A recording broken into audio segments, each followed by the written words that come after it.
to the Fantasy Football Scout YouTube channel and podcasts. Today is part of the Winners series. I am joined by Ben Crabtree. Now, Ben, you won back in the 2016-2017 season. Let's talk about what it's like to win FPL. How was it on the day itself?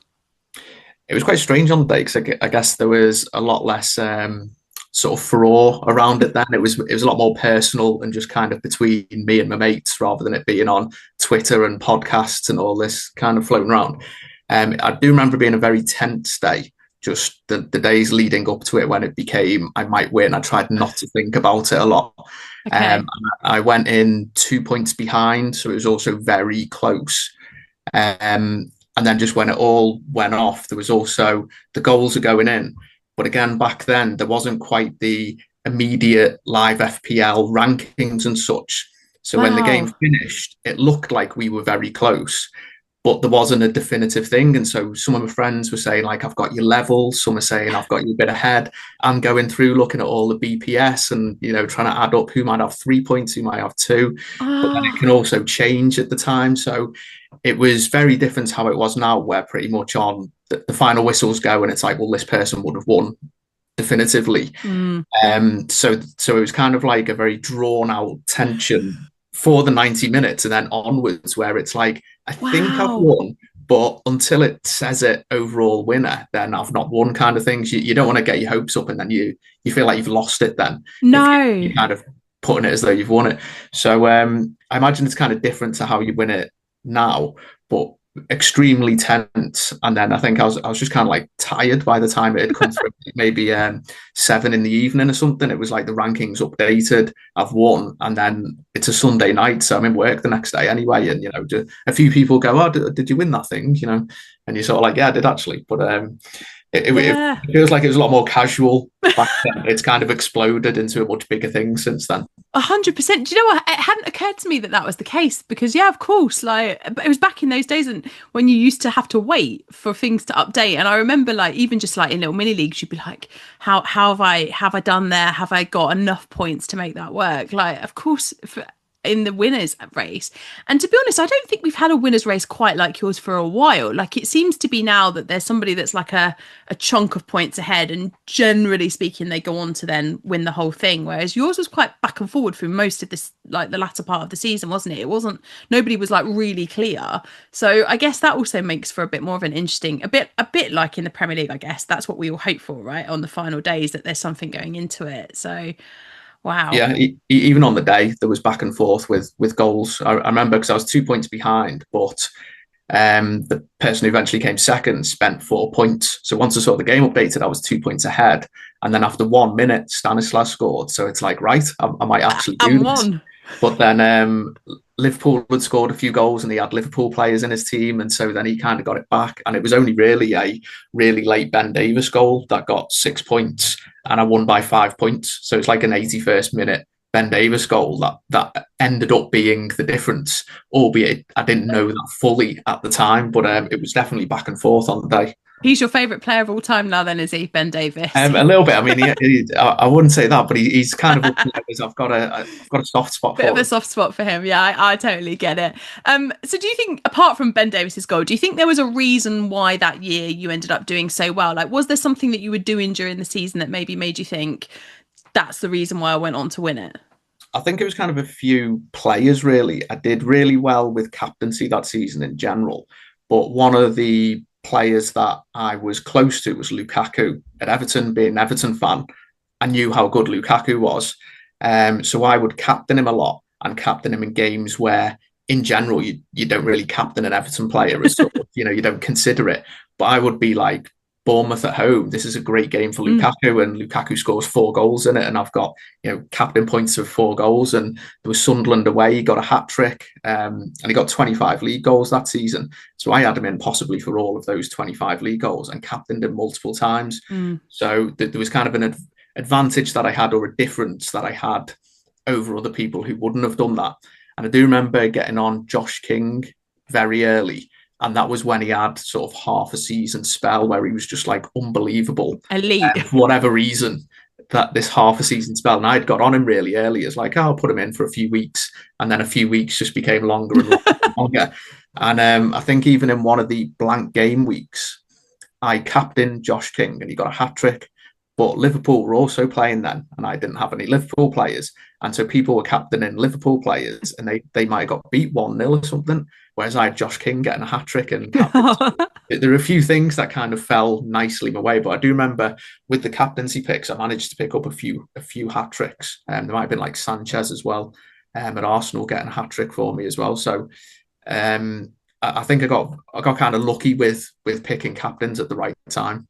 I think that's still the case for you now. Not necessarily the lucky captains thing, but over the last few seasons, the captaincy advice that you give on the Premier League articles often is the right one. Like, I know that you, as a rule, don't have Liverpool players. So often, obviously, you're not going to be recommending Salah. So there's often a differential captain that comes from you. And I've noted over the years that most of the time they come in.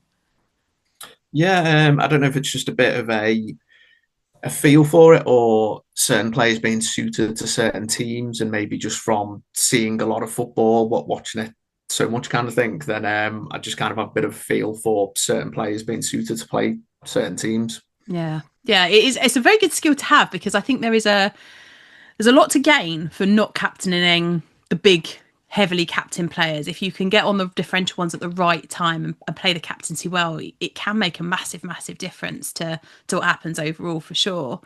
What did you make of the changes for FPL this season? Because there's been a lot. And obviously, since you won it back in 16-17, there's been a significant amount of changes and chips. But this season in particular feels like a heavy one with the doubling of the chips, with the defensive contribution stuff, with the transfers for AFCON. Are you liking them? Yeah, I think overall they're big enough changes that it makes you think about it and that it will have an impact, but without it feeling like it's a different game or Yeah. anything like that. And it's a bit too different. So I do think that they've got the balance quite right. Um, I think with the additional chips, they're quite interesting and maybe a bit more leaning on the fun side than the Yeah. serious side, or almost. But I'm not particularly against that because at the end of the day, the game is meant to be fun. So it does allow a little more. I think it can work both ways. You can plan them in well, but also it gives you a bit of I just fancy it this week, so I'm Yeah. going to do it this week, and without it feeling like, you got the chip wrong, so like now your season's over because you didn't plan it well enough.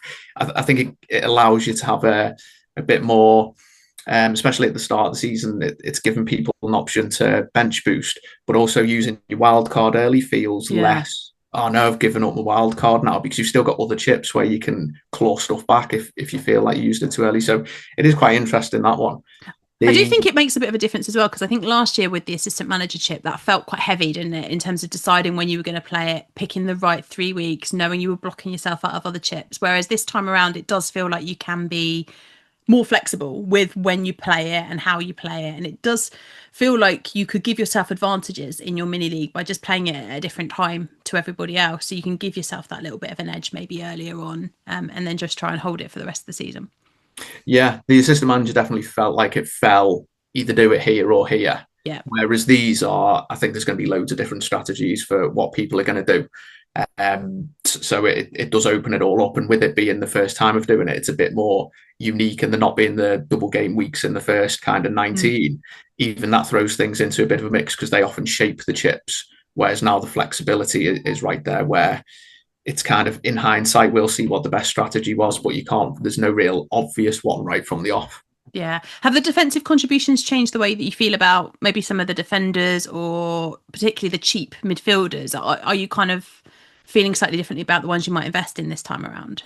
I Not yet, but it might do. I think the one of the things as we'll come to in my team is I've not got Salah or Haaland, so it kind of means I can kind of afford everyone a Yeah, little. you don't need the budget ones as much.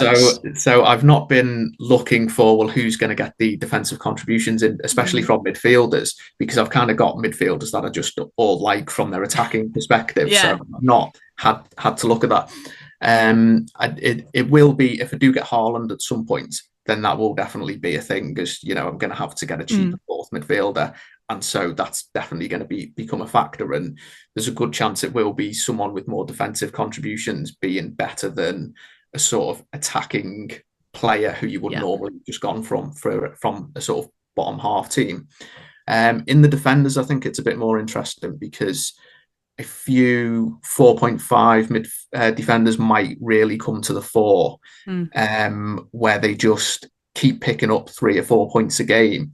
And so rather than looking to rotate these players, you just kind of go, I'm just going to stick this player in all the time because whenever I bench him, he gets like 4 points and I'd be happy with that. I've got, 1 point in my team and he would have got 4 points in this. So I do think it will be interesting with that and change it. But it's a little bit, I'm not putting too much thought onto it right now.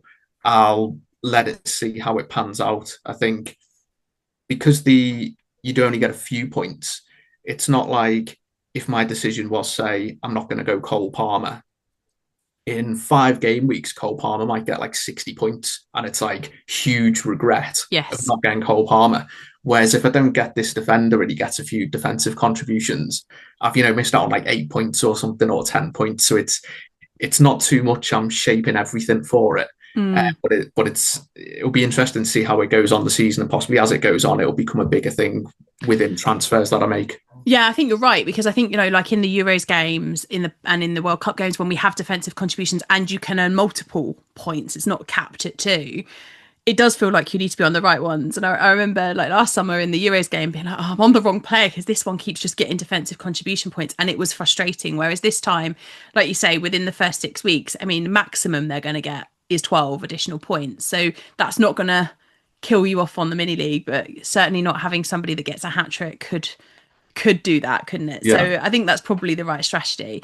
Let's have a chat about your team then. So you've been kind enough to say you'll run us through your 15-man squad as it is at the moment. So I'll get my pen and paper ready and I'll just copy down everything that you say and then try and work out how I'm going to get Salah in, because of course, as you mentioned, and as I said already, you are a toffee. We can maybe talk about the toffees in a little bit, and I'll be interested to see if you've got any in your team, because there's a couple that I've been looking at, but pre-season form has kind of put me off a little bit.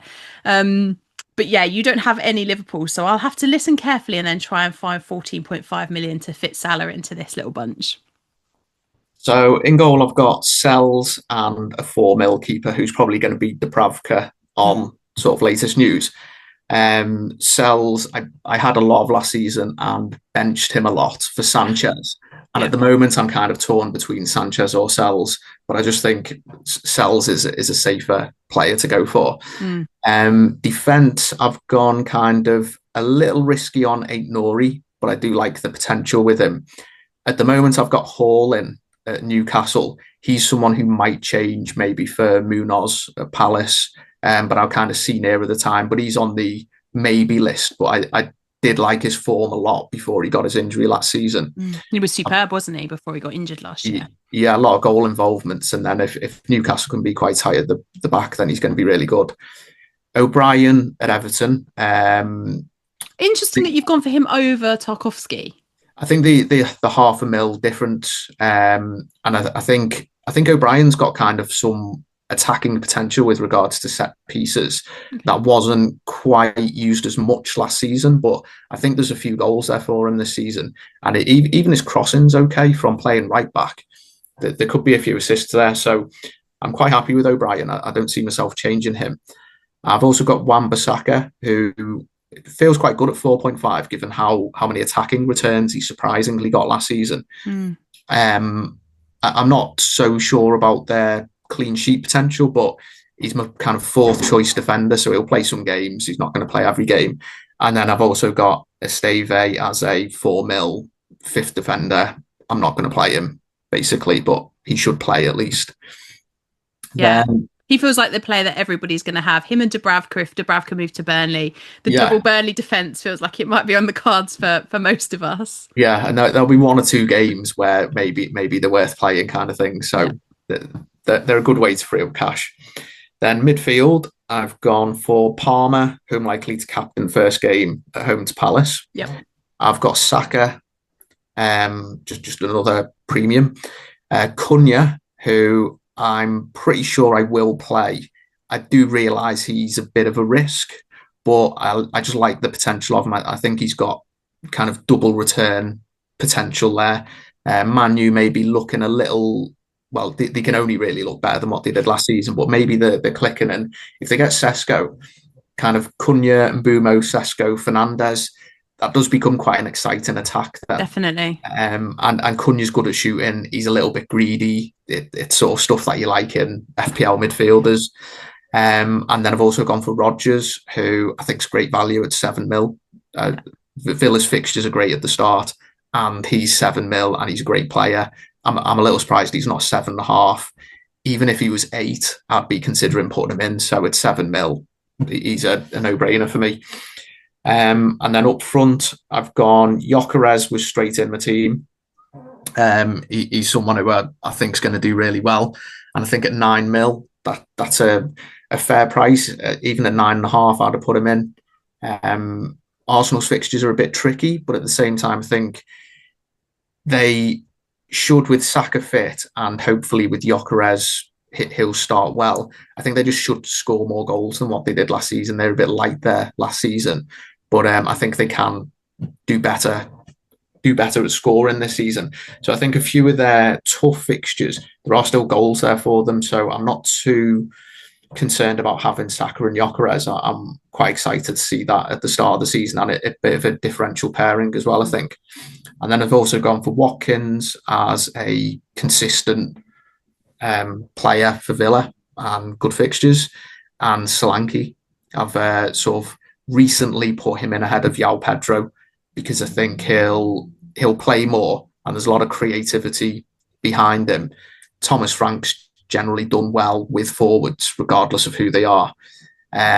So I think he'll have a better season than what he did last season. And I just worry that João Pedro's just going to get subbed off a lot. And so it's going to be frustrating from that point of view. So I think Solanke's the better pick for me anyway to start the season. So moving on to the bench, I've recently just put in Dewsbury Hall because he's now a nice cheap option. Yep. Or as a fifth midfielder. And then I'd already mentioned the other players on the bench there. I think it's really interesting, isn't it? Because João Pedro has been so popular for so long since the game launched. And actually, in my most recent draft, I've also taken him out because I've got Palmer in there now, because I'm making a choice between the 7 millions. And I agree. I think Solanke is going to play the majority of matches and will do well under Frank. I think Spurs will be a lot better this season than they were last. They won't throw the league away in the way that they did last time around. And with João Pedro, I do worry that I think he'll start game week 1. I think he'll play 60, 65 minutes. We'll see Delap for the last sort of 20, 30 minutes. And if Delap comes on and does well, then there's a good chance that then he gets the start at some point in those opening 2 or 3 fixtures. And then you're into that rotation problem that we always worry about. And if you've spent 5 million or 4.5 or even 6.5, then you're less worried. But at 7.5, I think you do want that solidity of starts from your player. So yeah, I tend to agree with you on João Pedro. It's a little bit scary though, looking at his ownership, not to have him in. But you have to take some risks, don't you? And I think that one does make sense to me.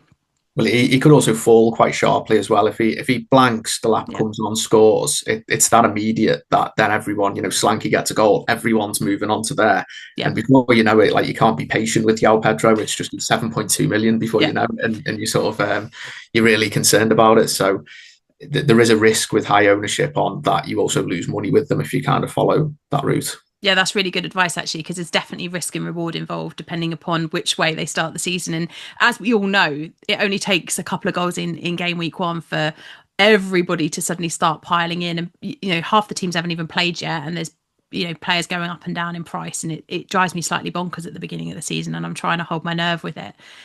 And that's all right if you're on the player and they're starting to rise. But when you're on a player and they look like they're going to drop early on, it is incredibly difficult to work out what's the best thing to do, because you don't want to price yourself out of a straight swap across, but equally at the same time you don't want to move too fast and destroy something that you built for a reason, I guess. So that's kind of risk and reward thing, I guess you have to weigh out with him. Yeah, for sure. All right, before I let you go then, it would be amiss of us to not ask an ex FPL champion for a piece of advice for the rest of the FPL community. So is there one piece of advice that you would give to managers this season who are looking to join your elite band of FPL winners?